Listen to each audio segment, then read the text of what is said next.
Hey everyone, Jesse here with Farming Seattle. Wanted to do a video today on these 3.5-inch plant pots off of Amazon.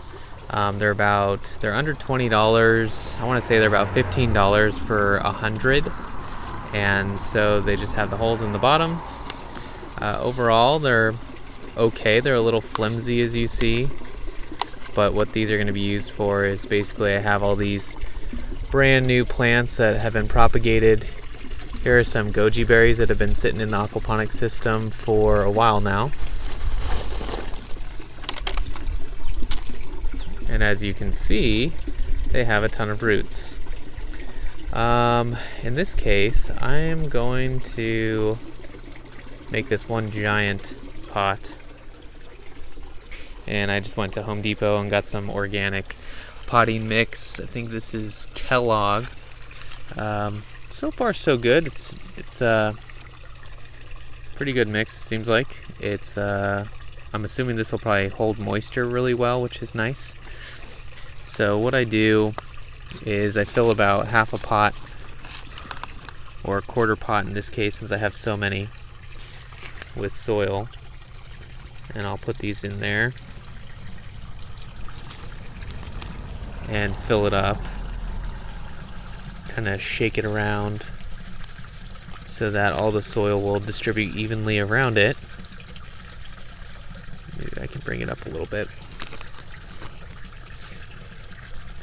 But overall, between the plant pots, so about $15, this bag of potting soil is, I want to say it was like 1.5 cubic feet or 40 quarts. And I think it was like $8. So I think I should be able to at least do 100 plants for about $20, assuming I sell the plants at about for about $5 a piece. Then I should make a good profit on each one. So it probably takes about 10 minutes worth of work in total, plus anywhere from 20 to 50 cents to actually pot up the plants. So not a bad return. And then on the other side, since they are so small, I have some more here, but you just want to make sure that they're watered all the time, that they stay moist. You don't want them to dry out. A lot of these new cuttings, they don't have a very big root system, and so hopefully this soil works really well. It keeps the moisture. Some other soils I've seen, they just drain really quick.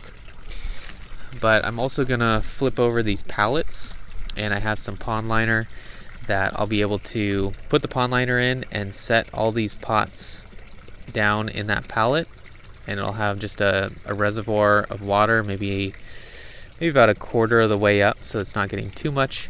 That way the plants will be more resilient and they're getting watered all the time. One other thing is that when you pot up new plants, put them in the shade and keep them well watered. So right now you can kind of see from the aquaponics, the sun is over here in the top right, and so this stuff is shaded for a lot of the day.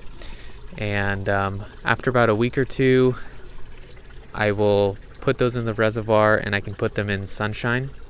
But you just want to kind of give it a chance to grow some roots and develop a little bit before you do that.